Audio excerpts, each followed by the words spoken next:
Et des femmes au profil varié qui prouvent qu'il est impossible de penser développement sans la contribution de la femme, eh bien, nous poursuivons nos rencontres avec certaines de ces femmes battantes. Victorine en est une en situation de handicap du Centre-Ouest. Lauréate de plusieurs médailles internationales, elle donne des opportunités à d'autres femmes vivant avec un handicap. Kanson Koulibaly et Mariam Ouattara l'ont rencontrée pour nous. Suivons. Albertano de Brescia, écrivain italien du 8e siècle, est l'auteur de la célèbre phrase « Qui trop embrasse, mal étreint ». La seule certitude, c'est qu'Albertano n'a pas connu Victorine Guissou. Alors le mieux, ce serait encore qu'elle se présente. Moi, je réponds au nom de Guissou Victorine.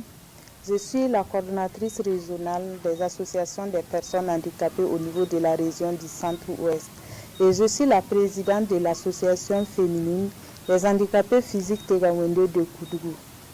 En même temps, je suis athlète internationale et je suis coiffeuse. C'est justement au centre de l'association féminine des handicapés physiques Tegawende de Koudougou que nous la retrouvons ce soir. Elle nous reçoit donc dans la peau de la présidente. Vu ma situation, je vois que moi je souffre. Et je vois qu'il y a beaucoup de personnes handicapées qui souffrent plus que moi.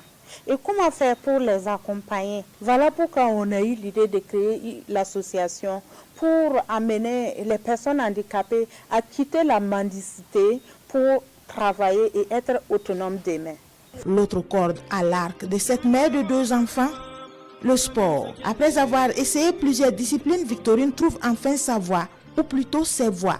Le lancer de poids et de javelot et depuis l'année dernière, le powerlifting. Moi, je faisais la course avec les tricycles et le fauteuil roulant.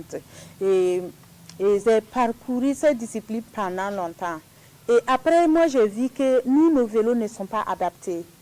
Donc, c'est en ce temps que j'ai vu que vraiment ça ne peut pas nous amener loin. Et j'ai viré pour aller au niveau des lancers de poids. 22 ans de pratique et plusieurs médailles nationales plus tard, la para-athlète va finalement s'attaquer à l'international. Nous sommes en 2020 au meeting international Moulay Alassane de Marrakech. Et pour sa première sortie, Victorine arrache le bronze. Aujourd'hui, les médailles internationales s'accumulent dans l'armoire de la para-athlète. Des victoires d'étape vers l'ultime objectif de Victorine, une médaille d'or mondiale ou olympique. J'ai eu à participer aux Jeux paralympiques du Japon. Et bon, Dieu faisant les choses, je n'ai pas eu une médaille là-bas. Mais selon moi, ma pensée et ce que je vise aujourd'hui, c'est de remporter une médaille d'or au niveau des compétitions mondiales. Paris 2024, Victorine arrive. Mais avant, il faut une autre victoire d'étape. Valider les minima au Grand Prix d'athlétisme de Tunis. Pour l'heure, l'athlète continue de mener de front ses multiples batailles, qu'importe si cela prend du temps. L'ex-première ministre britannique Margaret Thatcher le dit si bien, vous pouvez avoir livré la même bataille plus d'une fois pour la gagner. Et plus que quiconque, Thatcher doit en savoir un bon rayon sur les longues batailles.